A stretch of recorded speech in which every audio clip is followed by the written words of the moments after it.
इंद्र कौन है? क्यों नहीं होती इंद्र की पूजा? माना जाता है कि इंद्र किसी व्यक्ति विशेष का नाम नहीं, बल्कि यह एक पद का नाम है और दूसरा एक विशेष प्रकार के बादल का भी नाम है। इंद्र एक काल, समय अवधि का नाम भी है। मनवंतर में अलग इंद्र, सप्तर्षि, अंशावतार, मनु होते हैं।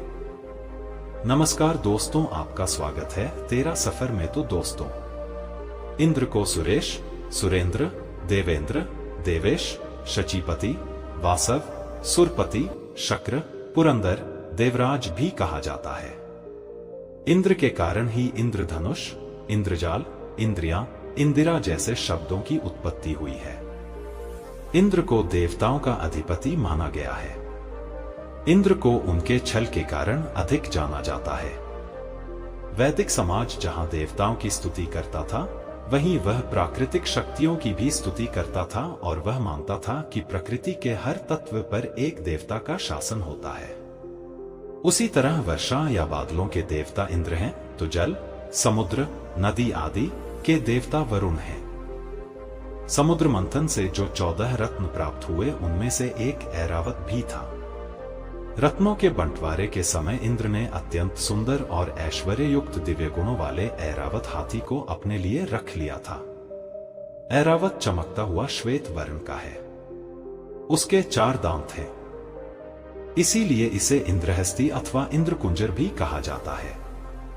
दोस्तों, अब तक 14 इंद्र हो चुके हैं, जो स्वर्ग पर राज करने वाले 14 इंद्र माने गए हैं। इंद्र एक काल का नाम भी है, जैसे 14 मनवंतर में 14 इंद्र होते हैं।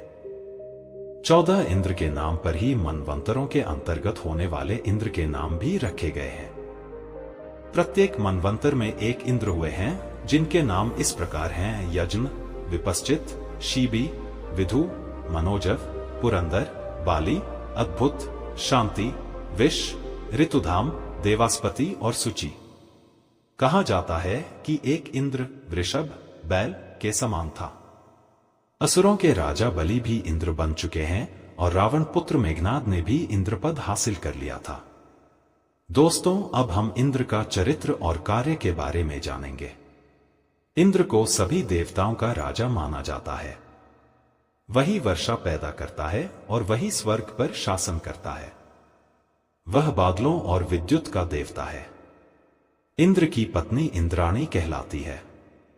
इंद्रपद पर आसीन देवता किसी भी साधु और राजा को अपने से शक्तिशाली नहीं बनने देता था, इसलिए वह कभी तपस्वियों को अप्सराओं से मोहित कर पथभ्रष्ट कर देता है, तो कभी राजाओं के अश्वमेघ यज्ञ के घोड़े चुरा लेता है। ऋग्वेद के 3 मंडल के वर्णनानुसार इंद्र ने विपाशा, व्यास तथा शतद्रु नदियों के अथाह जल को सुखा दिया, जिससे भरतों की सेना आसानी से इन नदियों को पार कर गई। दशराज्य युद्ध में इंद्र ने भरतों का साथ दिया था।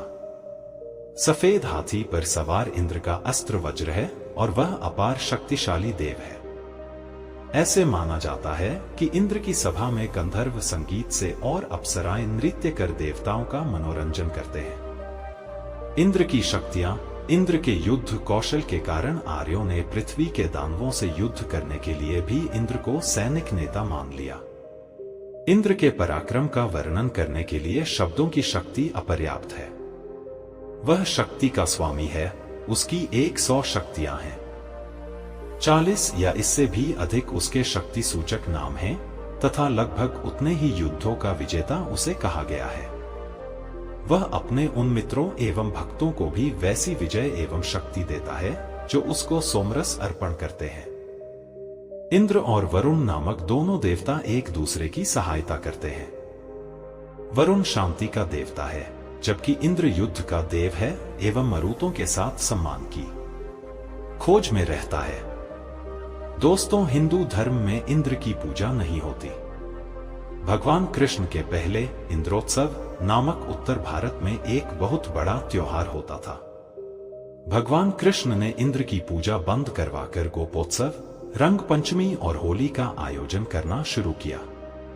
श्री कृष्ण का मानना था कि ऐसे किसी व्यक्ति की पूजा नहीं करना चाहिए जो न ईश्वर हो और न ईश्वर तुल्य हो। गाय की पूजा इसलिए क्योंकि इसी के माध्यम से हमारा जीवन चलता है। होली उत्सव इसलिए क्योंकि यह सत्य की असत्य पर जीत का प्रतीक है। रंग पंचमी जीवन को उत्सव और खुशियों से भरने का त्योहार है। श्री कृष्ण ने का मानना था कि हमारे आसपास जो भी चीजें हैं उनसे हम बहुत ही प्रेम करते हैं, जैसे गाय, पेड़, गोवर्धन पर्वत। तब गोवर्धन पर्वत साल भर हरा घास, फल मूल एवं शीतल जल को प्रवाहित करता था। श्री कृष्ण के शब्दों में ये सब हमारी जिंदगी है। यही लोग, यही पेड़, यही जानवर, यही पर्वत तो हैं जो हमेशा हमारे साथ हैं और हमारा पालन पोषण करते हैं। इन्हीं की वजह से हमारी जिंदगी है। ऐसे में हम किसी ऐसे देवता की पूजा क्यों करें जो हमें भय दिखाता है? मुझे किसी देवता का डर नहीं है। अगर हमें चढ़ावे और पूजा का आयोजन करना ही है तो अब हम गोपोत्सव मनाएंगे, इंद्रोत्सव नहीं। इंद्र को आया तब क्रोध। श्री कृष्ण के निवेदन पर स्वर्ग के सभी देवी और देवताओं की पूजा बंद हो गई। धूमधाम से गोवर्धन पूजा शुरू हो गई। जब इंद्र को इस बारे में पता चला तो उन्होंने प्रलयकालीन बादलों को आदेश दिया कि ऐसी वर्षा करो कि ब्रजवासी डूब जाएं और मेरे पास क्षमा मांगने पर विवश हो जाएं। जब वर्षा नहीं थमी और ब्रजवासी कराहने लगे तो भगवान श्री कृष्ण ने गोवर्धन पर्वत को अपनी अंगुली पर धारण कर उसके नीचे ब्रजवासियों को बुला लिया। गोवर्धन पर्वत के नीचे आने पर ब्रजवासियों पर वर्षा और गर्जन का कोई असर नहीं हो रहा। इससे इंद्र का अभिमान चूर हो गया। बाद में श्री कृष्ण का इंद्र से युद्ध भी हुआ और इंद्र हार गए। तब ही से इंद्र की पूजा का प्रचलन नहीं है। दोस्तों, अगर आपको यह वीडियो अच्छी लगी हो तो कमेंट में जय श्री कृष्णा राधे राधे लिखकर वीडियो को एक लाइक कर दे। और ऐसी ज्ञानवर्धक मोटिवेशनल वीडियो को देखने के लिए आप सभी लोग हमारे चैनल तेरा सफर को सब्सक्राइब कर सकते हैं।